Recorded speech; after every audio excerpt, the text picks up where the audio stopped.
Bien, continuando con la solución de los problemas del capítulo 7, el día de hoy vamos a resolver el problema número 67, el cual dice de la siguiente forma. Una órbita de mínima energía para un planeta externo consiste en colocar una nave espacial sobre una órbita elíptica, como lo que ustedes pueden ver acá, con el planeta de salida, que corresponde al perihelio de la elipse o punto más cercano al Sol. Entonces aquí tengo el punto más cercano al Sol y estoy poniendo a Marte en el punto más cercano al Sol y el planeta de llegada que corresponde al afelio de la elipse o punto más alejado del Sol. En este caso, de acuerdo a las condiciones del problema, nos piden que usemos la tercera ley de Kepler para calcular cuánto tiempo le toma ir de la Tierra a Marte, a una nave espacial. Muy bien. Entonces, elementos básicos para eso, sacados de tabla del libro, vemos que la distancia que hay de la Tierra al Sol es de 1.496 por 10 a la 11 metros y la distancia que hay de el Sol a Marte es de 2.28 por 10 a la 11 metros. Ahí se recuerda que las distancias son tomadas como un valor promedio y aunque la gráfica muestre que este número de aquí para acá es como que más pequeño que este otro número de aquí para acá, pero son las condicionantes que nos pone el problema. Para empezar con la solución del problema, lo primero que vamos a hacer es tomar como referencia una unidad astronómica. Siempre hay que tomar como un patrón de medida, como lo hacemos en física de manera general. Para poder comparar algo tenemos que tener un patrón de medida y para medir distancias, que son valores muy grandes en cuanto a la relación de los planetas y en el sistema solar, entonces vamos a utilizar como patrón de medida la unidad astronómica. Entonces vamos a decir que una unidad astronómica es equivalente a la distancia que hay del Sol a la Tierra, o de la Tierra al Sol, como lo quiera uno escribir. Entonces quiere decir que una unidad astronómica, o nuestro patrón de medida, va a ser que unidad astronómica equivale a 1.496 por 10 a la 11 metros. ¿Eso qué quiere decir? Bueno, no, pues resulta que del Sol hasta la Tierra, hasta acá, hay una unidad astronómica. Eso es lo que significa eso. Equivalente a este número, no cabe duda, ¿verdad? Esto es como para hacer una conversión. De tal forma que si este es nuestro patrón de medida o nuestra unidad de referencia, nuestro patrón de referencia, vamos a calcular cuántas unidades astronómicas hay del Sol a Marte.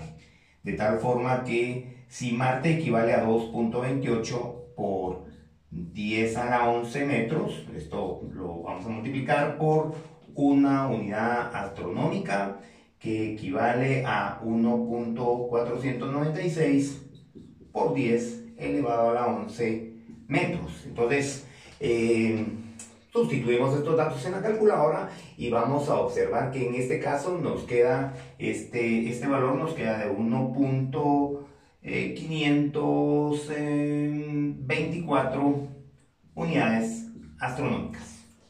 Muy bien, cancelando unidad de medida para trabajarlo en unidades astronómicas. Por consiguiente, quiere decir que la distancia que hay de Marte al Sol corresponde a 1.524 unidades astronómicas.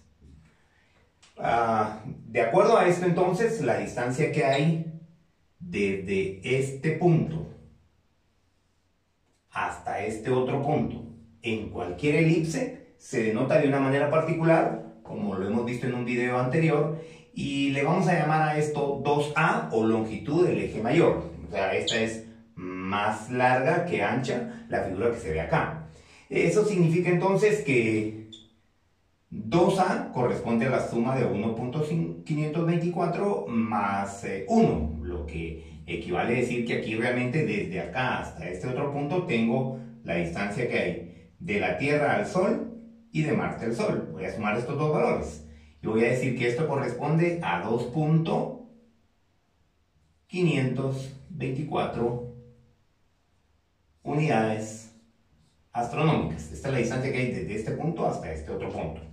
Bien, estableciendo eso entonces, ahora vamos a recordarnos de qué dice la tercera ley de Kepler, y para eso vamos a denotar la tercera ley de Kepler. Dice que el tiempo que le toma a un objeto, a un planeta, dar una vuelta completa alrededor del Sol, se le conoce con el nombre del período, y el cuadrado del período es igual a 4pi cuadrado partido la constante de la gravitación universal por la masa del Sol.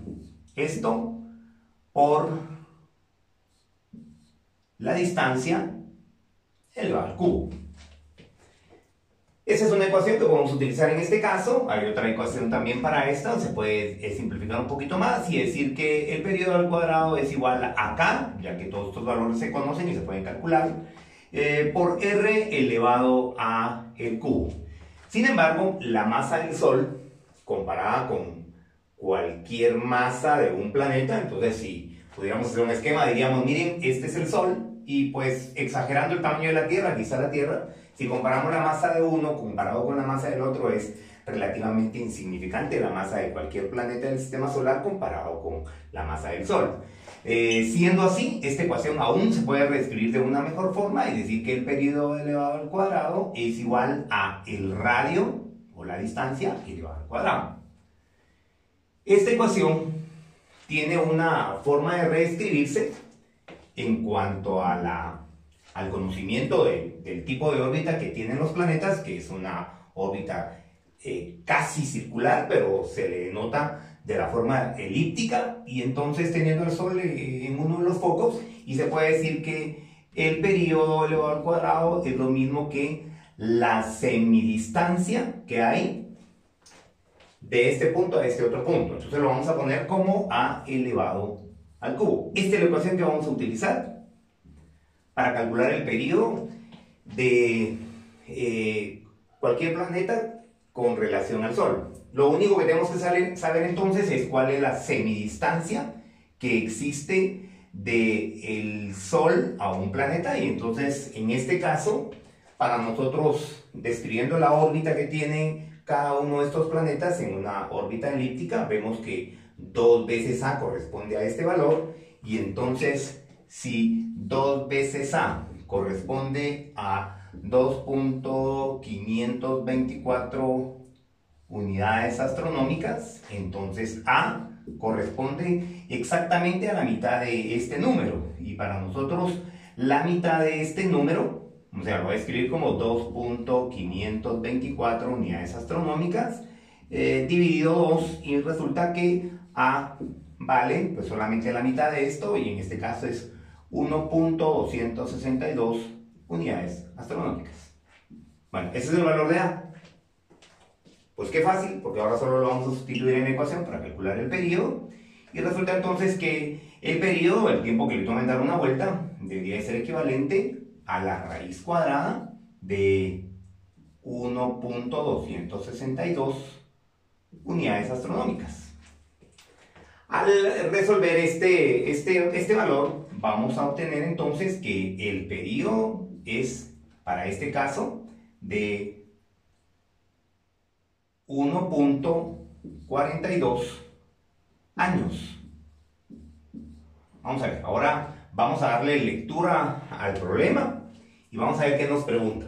Dice: una órbita de mínima energía para un planeta externo consiste en colocar una nave espacial sobre una órbita elíptica con el planeta de salida, ese que está acá, que corresponde al perihelio de la elipse o punto más cercano al Sol. Bueno, vamos a colocar la nave en ese punto. Y el planeta de llegada, que corresponde al afelio o de la elipse o punto más alejado del Sol. Bueno, este otro punto que está acá. La primera pregunta dice básicamente que usemos la tercera ley de Kepler. Hemos usado la tercera ley de Kepler para condicionantes de este tipo, y vamos a calcular el tiempo que le tomaría ir de la Tierra a Marte. Bueno, entonces el valor que tenemos acá de 1.42 años es el tiempo que le tomaría en ir desde este punto hasta este otro punto, porque estamos calculando el periodo, o sea, el tiempo de una vuelta. Sin embargo, como lo que queremos es calcular el tiempo que le toma ir de este punto hasta este otro punto, entonces vamos a decir que el tiempo, o delta t, es igual a, pues, la mitad de esto, ¿verdad? A el periodo partido 2. Por consiguiente, en este caso nos debería quedar que el tiempo que le toma en ir, medido en años, es de 0.71 años. Muy bien, es un problema bastante fácil con aplicación de una sola fórmula. Y hay otro inciso que tiene el problema y habla respecto de si para ir de un punto a otro punto se puede hacer en cualquier momento, en cualquier tiempo. Sin embargo, digamos, para tomar como referencia esto, quizás sea un poco más recomendable tomar algunos ejemplos más prácticos. Por ejemplo, cada vez que un transbordador espacial sale al espacio y desea regresar a la órbita, no lo puede hacer en cualquier momento. O sea, debe esperar un tiempo adecuado para poder entrar a la órbita y llegar al punto en donde ellos quieren.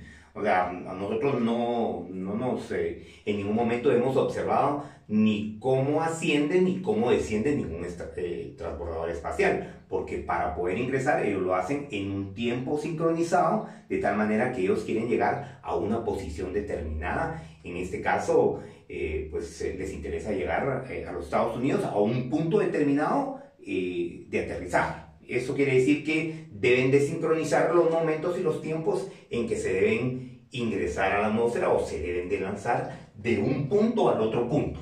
Bien, ese es el problema número 67 y con este tipo de problemas vemos las aplicaciones de la ley de Kepler.